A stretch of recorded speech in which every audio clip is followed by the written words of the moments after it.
Bueno, muy buenas, ¿cómo están todos? Espero que bien motivados para que esta primera sesión que ya específicamente se refiere a los bloques de los que hemos venido hablando en la introducción y en este primer bloque que se refiere a las vías respiratorias superiores, pues vamos a comenzar con un tema que espero sea de su agrado y creo que es muy importante, como es la otitis media aguda. La otitis media aguda, pues en primer lugar, es una enfermedad muy frecuente en la niñez, es motivo de múltiples consultas y es quizá una de las enfermedades en donde más abusamos con respecto al uso de antibióticos. Y de eso ustedes me van a ver que en todas las sesiones, insisto, yo quiero que aprendamos a usarlo racionalmente o que sigamos usándolo racionalmente, porque sé que muchos de ustedes ya lo hacen. Sin embargo, pues tenemos que dejar esa tendencia de abusar de los antibióticos, porque después cuando los necesitemos vamos a tener muchas resistencias, etcétera, etcétera. Ustedes al final de la sesión van a encontrar unos enlaces, yo los animo a que por favor los consulten. Hay unos videitos que están en YouTube y tienen pues los links claramente delimitados para que los busquen, y además de eso les traté de buscar una bibliografía muy sencilla, muy actualizada sobre el tema de otitis media. Lo primero que uno tiene que hacer para poder diagnosticar una otitis media aguda una vez consultan es hacer un buen interrogatorio y obviamente un buen examen físico. Y para ello tenemos que saber diferenciar entre lo que es una membrana timpánica normal, con su brillo normal, con su cono luminoso claramente establecido, versus una membrana timpánica que ustedes ven hiperémica, con algo de nivel, en donde se aprecia claramente que hay algo detrás que la está abombando. Y eso puede ser pus o puede ser contenido de moco que se puede presentar en la otitis media aguda. Vamos a hablar entonces un poquito en más detalle sobre esta enfermedad que, como ya les dije, es muy frecuente en nuestros niños y tenemos que aprender a diagnosticarla, manejarla y, en primer lugar, a prevenirla. Hay algunas definiciones que espero sean muy importantes y que las tengamos claras. La otitis media aguda es claramente la inflamación en el oído medio asociada a síntomas y signos de compromiso agudo local. Es decir, aquel niño que la mamá lo lleva porque dice, doctor, está irritable, tiene fiebre, tiene malestar general y se ha llevado la mano al oído, pues ese está como fácil. Pero hay algunos que dicen la mamá, doctor, no sé qué tiene, pero llora mucho. Puede ser una otitis media la causa del llanto porque le está doliendo el oído, y por eso tenemos que siempre en una consulta pediátrica, entre otras, revisar los oídos de los niños. La otitis media con efusión es el líquido en el oído medio sin signos clínicos de infección que persiste por más de 3 meses. ¿Por qué es clave ese periodo de 3 meses? Resulta que cuando hay una otitis media aguda, como está en este primer recuadro, uno pues tiene todos estos signos clínicos de inflamación de los que ya hemos mencionado en la definición de otitis media aguda, y después de que el niño se cura, puede quedar algo de líquido detrás de esa membrana timpánica, pero ese líquido usualmente a los 3 meses ya ha desaparecido en la gran mayoría de los casos, ya sea por el tratamiento que nosotros le dimos a ese niño con otitis media, o ya sea porque espontáneamente más o menos el 33% de los niños mejoran de esa secreción que está en el oído medio. Pero cuando ese líquido, usualmente es moco, persiste en el oído medio por más de 3 meses, se llama otitis media con efusión. De aquí, ¿qué podemos desprender? Es siempre que tengamos un niño con otitis media aguda, tenemos que controlar los siguientes 3 meses para ver si ya resolvió completamente ese nivel de líquido que puede quedar en el oído medio. ¿Por qué razón? Porque si lo dejamos así, ese niño puede hacer sordera de conducción, y si es en ambos oídos, tener una hipoacusia de conducción, y si se trata de un niño que está en etapa preescolar, en época de aprendizaje, va a dejar de aprender porque no escucha simplemente. Entonces son muchas veces nuestros queridos profesores y profesoras que lo mandan al médico, le dicen, mamá, lleve al niño al médico porque yo creo que ese niño o no está escuchando o es que es muy cansón. Y a veces lo mandan, me perdonan la expresión, porque supuestamente es un niño hiperactivo, y resulta que el niño lo pasa brincando en el salón, es porque no escucha lo que están diciendo, porque no le hicimos un control adecuado y quedó con una otitis media con efusión. Otro término muy importante es otitis media aguda recurrente, que son 3 episodios de otitis media en 6 meses o 4 en un año, o 2 episodios diferentes de otitis media con un lapso interepisódico de 1 mes entre ellos. Entonces, 3 en 6 meses, 4 en un año. vamos andando. La falla terapéutica de otitis media simplemente es la persistencia de signos o síntomas clínicos como la otalgia, la fiebre o el enrojecimiento y el abombamiento timpánicos u otorrea después de 3 días de haber empezado una terapia adecuada. Vamos a ver más adelante cuál es la terapia adecuada.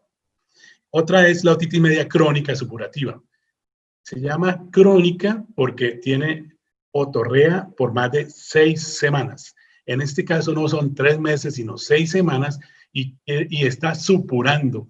Quiere decir que el tímpano está roto, tiene una perforación timpánica y del oído medio está saliendo líquido y se llama una otitis media crónica supurativa.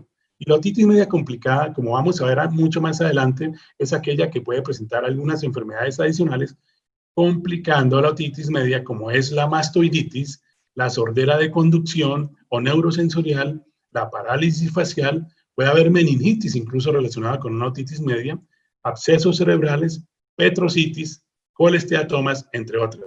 Entonces, muy importantes esas 6 definiciones para empezar con este tema de otitis media aguda. Hay factores de riesgo para que un niño tenga otitis media aguda. Uno de ellos es la asistencia a jardín y guardería. Pues obviamente llegan más virus, más bacterias, se comparten y es más fácil, probable que se colonice su vía aérea superior y en cualquier momento, después usualmente de una infección respiratoria tipo rinofaringitis, como vamos a ver posteriormente, van a ser más fácilmente otitis media aguda. La lactancia materna por menos de 6 meses, que es un factor protector, ya lo dijimos en la charla introductoria en donde decíamos que había factores protectores, la lactancia materna es uno de ellos, el cigarrillo porque el humo del cigarrillo produce ciliostasis, es decir, parálisis ciliar.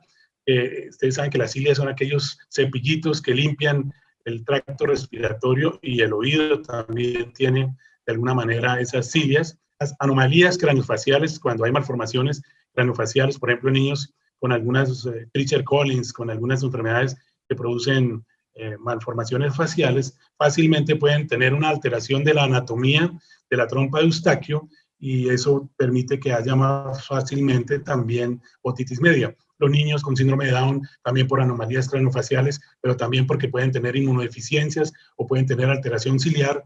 El reflujo gastroesofágico tan severo que puede llegar hasta el oído medio, la alergia como un factor adicional, el uso indiscriminado de biberones, sobre todo que la costumbre de acostar al niño con un biberón, el hecho de tener sinusitis crónica, disfunción de cilias, inmunodeficiencias o que el episodio de otitis ocurra en un niño que tenga menos de 6 meses de edad.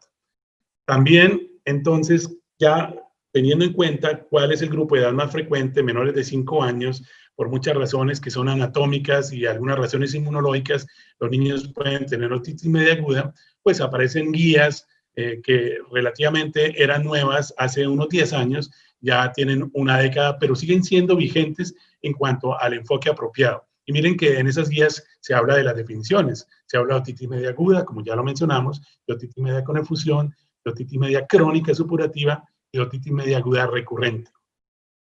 Cuando hacemos ya un diagnóstico apropiado, pues hacemos un manejo apropiado. Además de eso, como hay dolor, pues hay que manejar el dolor.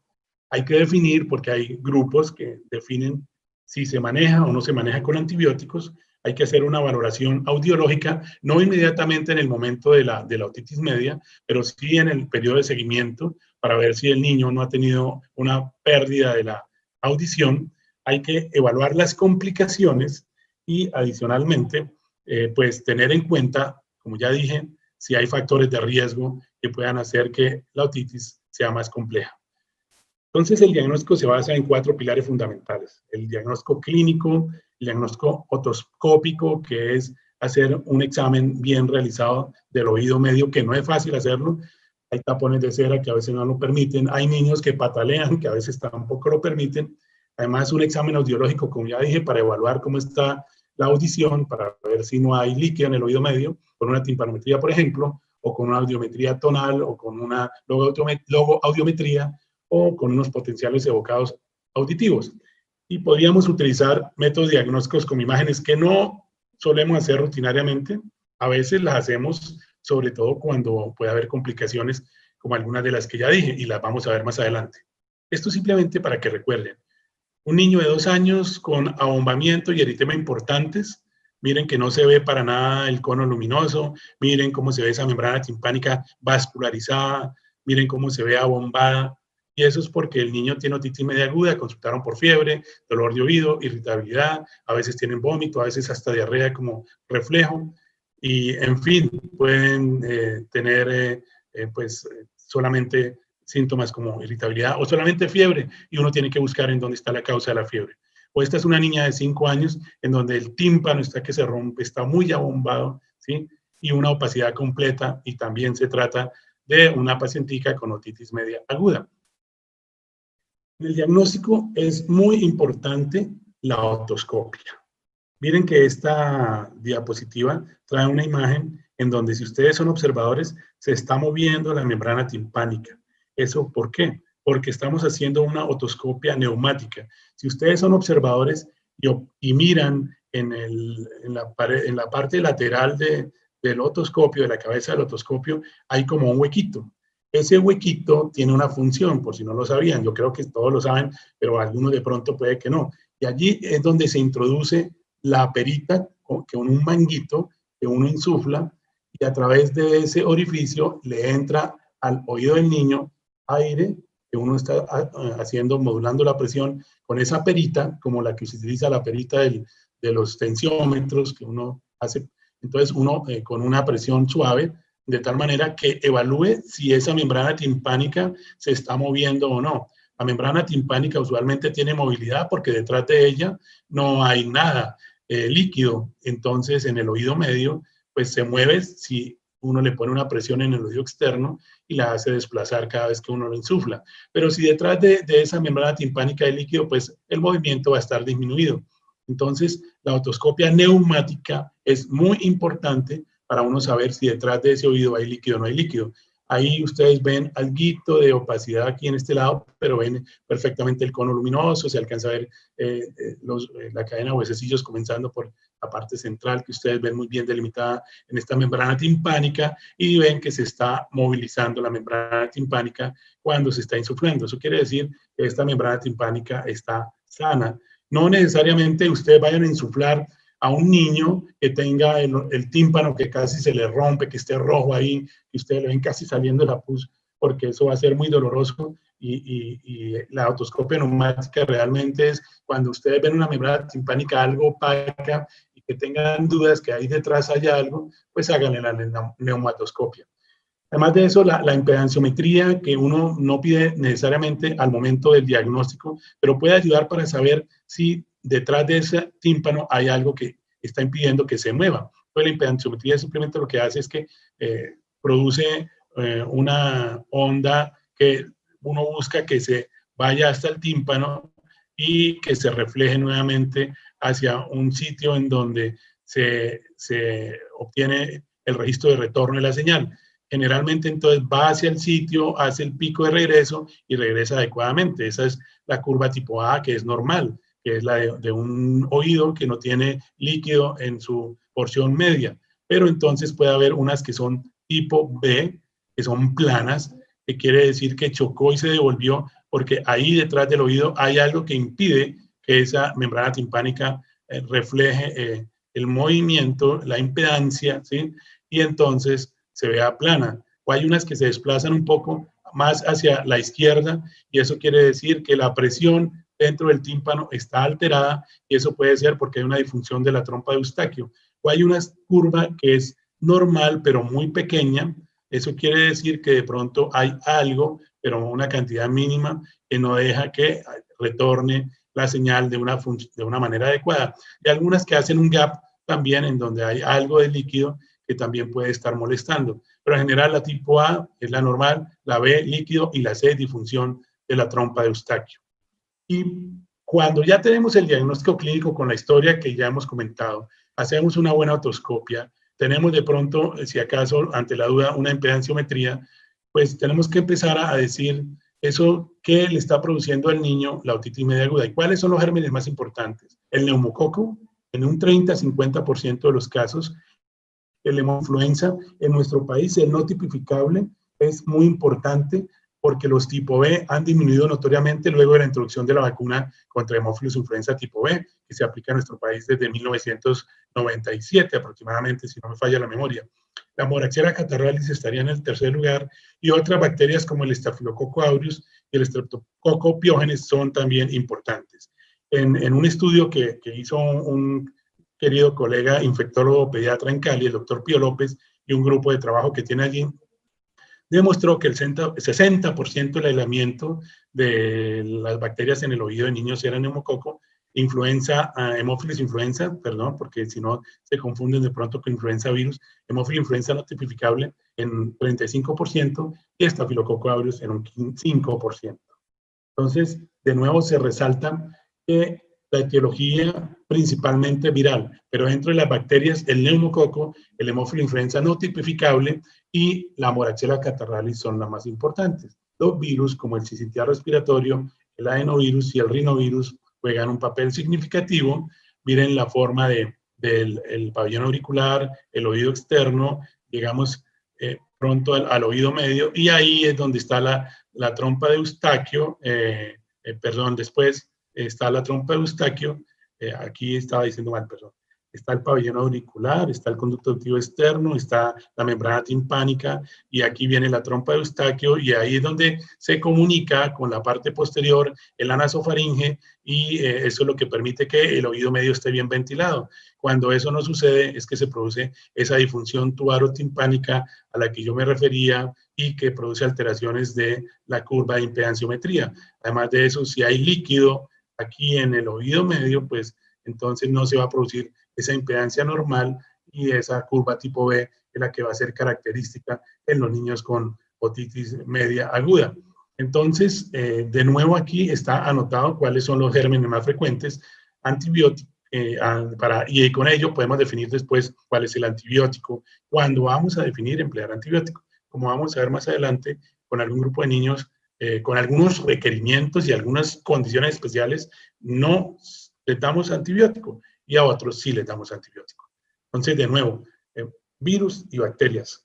Problema, puede haber coinfección entre virus y bacterias. Entonces se ha descrito coinfección de virus entre ellos, mismo virus sincitial respiratorio y para influenza e influenza, coinfectando a un paciente con otitis, pero también puede haber coinfección entre bacterias y virus. El tratamiento, pues ya hemos adelantado cosas. Antibióticos con un grupo especial de niños. La mayoría en los que sospechamos otitis media aguda bacteriana, le damos antibióticos. Pero hay unos pacientes mayores de 2 años con algunas condiciones especiales en donde se puede recomendar ser expectante en el manejo, y según la evolución se define si se da o no se da definitivamente el antibiótico. Los analgésicos, porque obviamente eso duele, antihistamínicos o descongestionantes solamente en casos muy particulares, sobre todo con pacientes antihistamínicos que tienen alergias significativas, y ellas pueden colaborar a empeorar la otitis media. Y los descongestionantes, sobre todo en los casos de obstrucción nasal muy severa, que pueden empeorar algunas otitis medias. De alguna manera el descongestionante nasal puede disminuir la obstrucción y hacer que el dolor del oído por el aumento de presión en el oído medio esté disminuyendo al dar el descongestionante. Sin embargo, si usamos descongestionantes es tópicamente y por corto tiempo, no más de 2-3 días. Habrá algunos procedimientos quirúrgicos, sobre todo en aquellos casos en donde persistan complicaciones, como la otitis media con efusión, que se acompaña de hipoacusia, o pacientes que hacen complicaciones que requieran algún tipo de drenaje o alguna intervención especial por parte de los colegas otorrinolaringólogos. El manejo expectante, como ya dije, con algunas condiciones que ya vamos a ver. La prevención, sobre todo con las vacunas. El xilitol era una sustancia que decían que podía servir, que la daban en chicle para que se masticara, y supuestamente al tener esa sustancia en la boca y en la vía aérea superior, era más fácil que no se colonizaran la vía aérea por parte de algunas bacterias, pero realmente no logró demostrar resultados que validen su uso rutinariamente.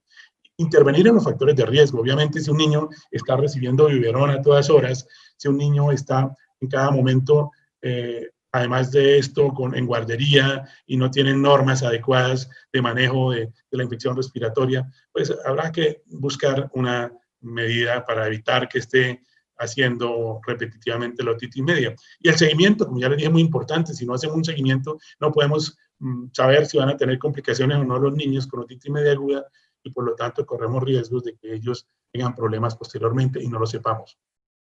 En el manejo, observamos niños sin darle antibióticos siempre y cuando tengan edad mayor de 2 años, ¿sí? Pero que además de eso tengamos una certeza diagnóstica que se trata de una otitis media aguda. La otitis media aguda inicia súbitamente, tiene signos de derrame porque se produce un derrame agudo. Además de eso, hay signos y síntomas de inflamación del oído que ya lo han visto en algunas fotos de diapositivas anteriores. Además de eso, de la edad del paciente y de la certeza diagnóstica, tenemos que saber si la enfermedad es severa o no es severa y tenemos que estar seguros si le vamos a hacer o no le vamos a hacer seguimiento. ¿Me explico? Yo puedo decir que a un niño le puedo dar una conducta expectante, pero si socioeconómicamente creemos que no va a regresar para el control que le pedimos las primeras 48 a 72 horas para saber si se complicó o no se complicó o si evolucionó espontáneamente hacia la mejoría, pues es mejor darle un antibiótico porque posiblemente y regresa después con una complicación, uno se lamenta y diga, ¿por qué no se lo di? Pero eso es en la excepción, no en la norma. El manejo del dolor lo resaltamos en esta diapositiva porque es clarísimo que no solamente es definir si le vamos a dar antibiótico o no, pero de nuevo, entonces dar antibiótico depende de la edad del paciente, depende de la certeza del diagnóstico, de la severidad de la enfermedad y de la seguridad de seguimiento. Vamos a, digamos que a desmenuzar un poquito. La edad del paciente mayor de 2 años, ¿por qué? Porque es la edad en donde el riesgo cada vez es menor de hacer repetición de la otitis media aguda. En los menores de 2 años la recurrencia es mucho más frecuente, la severidad también puede ser mucho más frecuente y las complicaciones pueden ser más serias. En los mayores de 2 años no. En la otalgia severa, habla de severidad de la enfermedad. Un niño que llegue cogiéndose el oído y llorando por el dolor, pues no lo vamos a dejar con una conducta expectante. Demos el antibiótico porque puede que sea simplemente algo viral, pero generalmente la coinfección viral bacteria o la presencia de bacterias producen mayor severidad en cuanto a la expresión clínica. Y la fiebre mayor de 39 grados también se considera como un dato de severidad. Entonces, un niño que tenga más de 39 grados, que tenga otalgia severa o que sea menor de 2 años, démosle tratamiento antibiótico. El que sea mayor de 2 años, que no tenga otalgia severa, que la fiebre no sea mayor de 39 grados, y si va a regresar a un control en las 48 a 72 horas siguientes, podemos darle la conducta expectante. Y además de eso, pues darle un tratamiento para el dolor. Cuando el diagnóstico de otitis media aguda ya es dudoso y puede confundirse con una otitis media con efusión, pues no debemos dar antibiótico. También si tratamos a un paciente y le fue bien clínicamente y en el periodo de los siguientes 2 o 3 meses seguimos viendo el tímpano opaco, pues podemos conciliar sin dar ningún antibiótico porque esa puede ser la evolución. No está indicado tampoco un nuevo tratamiento en aquel paciente en que definitivamente nosotros no podamos hacer un seguimiento adecuado y darle un tratamiento empírico, como a veces, si en caso tal, darle esto en una fórmula no está bien visto. Y esas llamadas de teléfono que qué le doy, qué antibiótico le doy, porque yo creo que el oído le está molestando, es mejor decir, prefiero revisarlo para poder definir si requiere alguna otra intervención. Recuerden entonces, puede haber síntomas persistentes si hay una infección viral concomitante, porque pues obviamente los virus no se mejoran con antibiótico. Si hay resistencia bacteriana, hay casos de resistencias. Si no cumplen adecuadamente con el tratamiento, si el antibiótico que escogimos no fue a las dosis que se requerían, o si el paciente pueda tener algún tipo de inmunodeficiencia. Y lo otro que tenemos también que tener en cuenta es que el tratamiento de elección de primera línea para otitis media aguda es la amoxicilina, que tiene excelente tolerabilidad, es de bajo costo, sirve muy bien contra la mayoría de los neumococos, ¿sí? Y el tratamiento empírico ha demostrado mejorar la mayoría de los casos de otitis media aguda. Cuando no se mejoran, vamos a ver, puede que haya sido un neumococo, que si no eres, si es resistente a la penicilina, pues el mecanismo de acción no es por producción de beta-lactamasas y es por alteración de las proteínas ligadas de la penicilina, y por lo tanto la amoxicilina simplemente lo que debíamos haber hecho era usarla a una dosis alta, 90 miligramos por kilo día al menos. Incluso hoy día hay autores que describen hasta 120 miligramos por kilo día dividido en 2 dosis o máximo en 3 dosis por 10 días para que el niño tenga una adecuada evolución para otitis media aguda. Además de eso, si nosotros creemos que hay otra bacteria que es productora de beta-lactamasas, por ejemplo, un Haemophilus influenza no tipificable, el mecanismo de resistencia es diferente. No es por alteración de proteínas ligadoras, de ninguna penicilina, sino que es simplemente por producción de beta-lactamasas. Entonces la amoxicilina solita no serviría. Ahí toca utilizar amoxicilina clavulanato. Clavulanato, ustedes saben, es un inhibidor suicida de los beta-lactámicos y por lo tanto eso permite de las beta-lactamasas, perdón, no de los beta-lactámicos, sino de las beta-lactamasas, y por lo tanto permite que se pueda utilizar en aquellos pacientes que tienen alguna bacteria como Haemophilus influenza tipo B o Moraxella catarrhalis u otras que estén relacionadas con producción de beta-lactamasas. Es el tratamiento de elección empírico en neonatos, aunque en neonatos con una otitis media aguda usualmente preferimos a veces hospitalizarlos, darle una cefalosporina de tercera generación y después miramos si en el viraje a un antibiótico por vía oral utilizamos amoxiclavulanato. También es el tratamiento empírico inicial en los inmunosuprimidos, es el tratamiento empírico en áreas con alta prevalencia de organismos productores de beta-lactamasas, como ya lo dijimos, y se emplea también a 90 miligramos por kilo día, basados en dosis en la amoxicilina. También podemos utilizar otra línea de antibióticos como el cefproxil, la cefuroxima, la ceftriaxona, que son cefalosporinas de segunda y tercera generación que nos sirven para manejo oral o parenteral de los pacientes, pero de todos modos, la primera opción, amoxicilina, otra opción, amoxiclavulanato, sobre todo si sospechamos producción de beta-lactamasas, y ya las otras opciones, si un paciente rechaza la vía oral, podría ser ceftriaxona intramuscular por 3 días, no una sola dosis, tiene que ser al menos 3 días, y ese es el último recurso y tiene que estar en seguimiento mínimo por un pediatra o por el otorrinolaringólogo. Y además de eso, si el paciente no se mejora, en algunos casos pedimos el concurso de nuestro colega otorrino para que le haga una tímpanocentesis y tratemos de determinar qué está pasando con el germen en ese oído que no está mejorando con un tratamiento que se supone adecuado. Cuando nosotros sospechamos hay algunas resistencias y que puede haber algunos anaerobios, utilizamos clindamicina vía oral por 10 días y en algunos casos en que, aunque no es lo frecuente, pero algunos pacientes pueden tener estafilococo, pues tenemos que utilizar medicación antiestafilocóxica para el tratamiento de la otitis media aguda.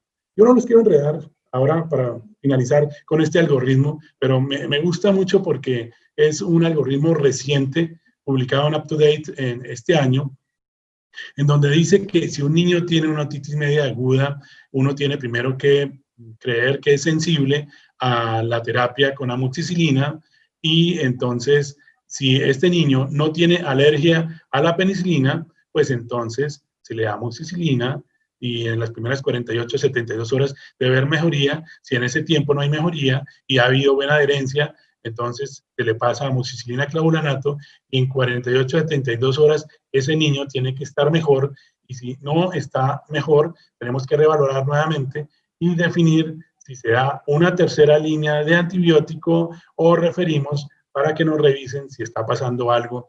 Pero siempre estemos seguros, y en nuestro medio mucho más, si recibieron el antibiótico a la dosis que indicamos y en los momentos que dijimos.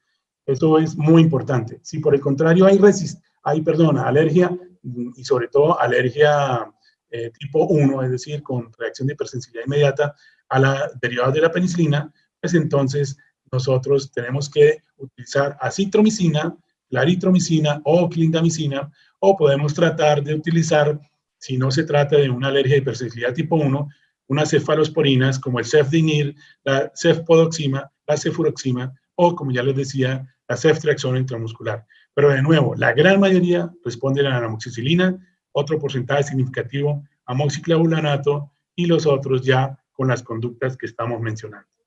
Entonces, eso era lo que yo quería contarles.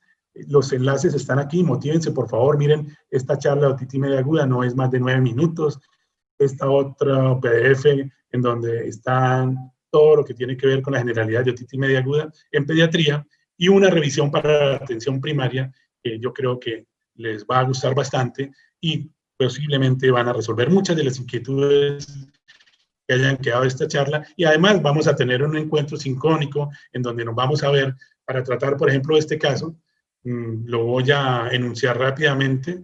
Se trata de André Felipe, de 4 años, a quien traen a consulta. Todos son casos nuestros, porque hace una semana había comenzado con rinorrea y hialina, estornudo y tos escasa. Y desde hacía 2 días se quejaba de otalgia izquierda.